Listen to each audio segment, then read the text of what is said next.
রাধে রাধে বন্ধুরা, কেমন আছো সকলে? আশা করছি সকলেই খুব ভালো আছো। আমিও খুব ভালো আছি।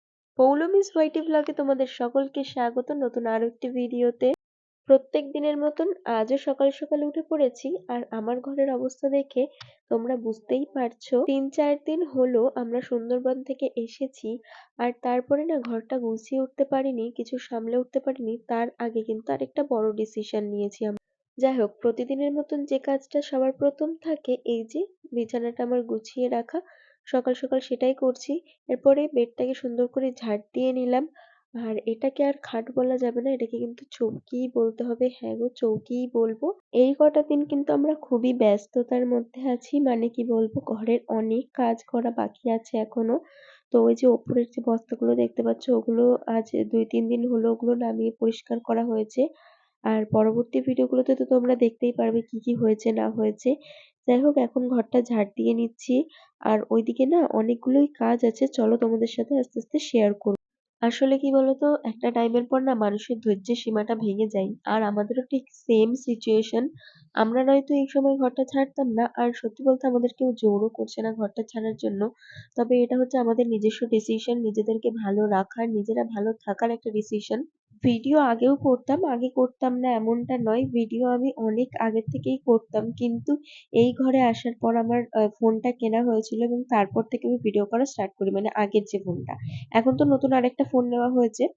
তো তার আগেও যে ফোনটা ছিল ওটা প্রথম আসে, আর ওখান থেকে আমার প্রথম ভিডিও করা শুরু। আর যেহেতু আমরা বাড়িতে ছিলাম না, তাই গপুকে কিন্তু বিপাশা মাসির কাছে দিয়ে গেছিলাম।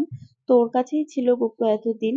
আর তার জন্য এখন আমরা পরিষ্কার পরিচ্ছন্নটাও ভালোভাবে করতে পারছি। গপু নেই যেহেতু, তাই সিংহাসন থেকে শুরু করে ঠাকুরের যাবতীয় জিনিস, আমাদের যত জিনিসপত্র আছে সমস্ত কিছু ক্লিন করা হচ্ছে। আর তাছাড়াও এই ঘরে যে আমরা এতদিন থেকেছি, তোমাদেরকে দেখাই ঘরের সিচুয়েশনটা এখন চারিদিক থেকে ভেঙে ভেঙে পড়ছে। এখন তো আর এখানে থাকাটা পসিবল নয়, তার জন্য আমরা চেঞ্জ করে নিই। সকালের দিকেও অনেক কাজবাজ করা হয়েছে, মা আর আমি দুজনে মিলে কাজবাজ করছিলাম। আর এদিকে দেখো আমার ফেসের অবস্থাটা খুবই খারাপ, যেহেতু কিছুদিন আগেই বাইরের থেকে এসেছি, তো তার জন্য সেরকমভাবে একটা যত্নও নেওয়া হচ্ছে না। আর এখানে আসার পর আমার শরীরটা একটু খারাপ হয়ে গেছে। কাজবাজ করার পর বেশ খিদে পেয়ে গেছে, তাই এখন একটুখানি সুজি বানিয়ে এনেছি, এটাই এখন খাবো। আর মা গিয়েছে বাজারে, তো আজ মা এনেছে এখানে কলমির শাক আছে, এদিকে কুলেখাড়ার ডাল আছে যেটা জুস করে খাওয়া হবে। আর এর দিকে আছে একটু পটল, টমেটো, আলু, পেঁয়াজ, আদা, রসুন, আর একটু চিকেন আনা হয়েছে। আর হ্যাঁ, ভয়েসে একটু সমস্যা হতেই পারে, কারণ আমার প্রচণ্ড ঠান্ডা লেগেছে। আর আজ তো তাও ঠিক আছে, আগের 2-3 দিন আরও বেশি অসুবিধা হচ্ছিল। এখন আমি এদিকে মশলা রেডি করব, মানে পেঁয়াজ, আদা, রসুন, আলু এগুলো কাটাকুটি করে নেব। আর মা ওইদিকে চলে যাচ্ছে সিংহাসনটা ধুতে। তো 9টার দিকে যে জলটা আসে এটাতেই এখন সিংহাসনটা ভালো করে ধুয়ে নিচ্ছে, যেহেতু গোপাল নেই তোমাদের আগেই বললাম, তাই বেশ সুবিধা হয়েছে। সমস্ত জিনিসপত্র এখনই পরিষ্কার করে নিতে পারবো।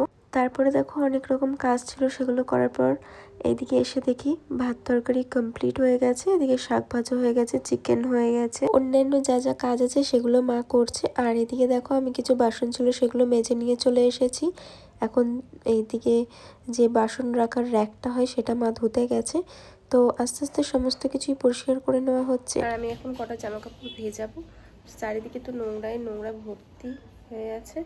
কাজবাজগুলো কমপ্লিট করি আমি, তারপর তোমাদের সাথে দেখা হচ্ছে। স্নান করবো, জামা কাপড় কাচার আছে কিছু, সেটাও করব। তারপর আজকে একটু দুপুরের দিকে ভাবছিলাম পড়তে বসবো, কারণ বিকেলের দিকেও ফ্রি আছি, তো একটু দুপুরের দিকে পড়ে নেব বা একটু রেস্ট নিয়ে বিকেলের দিক থেকে পড়া স্টার্ট করব। কালকে স্কুলে যাব। চলো ফুল ভিডিওটা কন্টিনিউ দেখতে থাকো। স্নান করা কমপ্লিট, ওদিকে কিছু জামা কাপড় ছিল সেগুলো কাচাও কিন্তু কমপ্লিট। এখন চলে এসেছি ভাত খেতে। প্রচণ্ড খিদে পেয়ে গেছে, আর কার্টুন দেখতে দেখতে খাওয়াটা এখন দুজনেরই অভ্যাস হয়ে গেছে। মা আমি দুজনেই কার্টুন দেখে খেতে খুব ভালোবাসি। তোমরা কারা কারা কার্টুন দেখে খেতে পছন্দ করো অবশ্যই কমেন্ট করে জানিও। খাওয়া দাওয়ার পর না আমি একটু রেস্ট নিচ্ছিলাম, মানে ঘুমিয়েই পড়েছিলাম, পড়তে বসা হয়নি। আর তো সন্ধ্যাবেলা থেকে ঘুম থেকে উঠে না কিছু কথা শুনে মাথাটা একদম গরম হয়ে গেছিলো।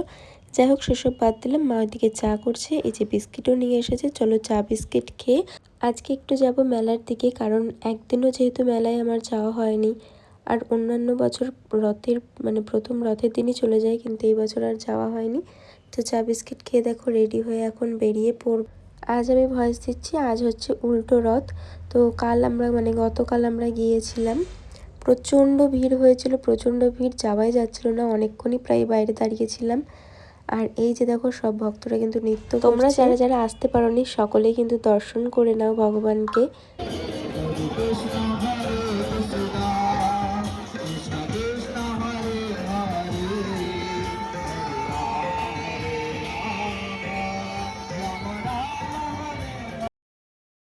এত সুন্দর নৃত্য ভগবানের সামনে দেখে আমার তো খুবই ভালো লাগছিল।